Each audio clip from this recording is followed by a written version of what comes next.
تم اپنے دلوں کی بات کو ظاہر کرو گے تو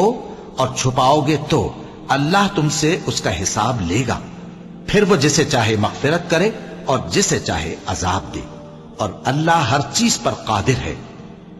رسول اللہ صلی اللہ علیہ وآلہ وسلم اس کتاب پر جو ان کے پروردگار کی طرف سے ان پر نازل ہوئی ایمان رکھتے ہیں، اور مومن بھی سب اللہ پر اور اس کے فرشتوں پر اور اس کی کتابوں پر اور اس کے پیغمبروں پر ایمان رکھتے ہیں، اور کہتے ہیں کہ ہم اس کے پیغمبروں سے کسی میں کچھ فرق نہیں کرتے، اور وہ اللہ سے عرض کرتے ہیں کہ ہم نے تیرا حکم سنا اور قبول کیا،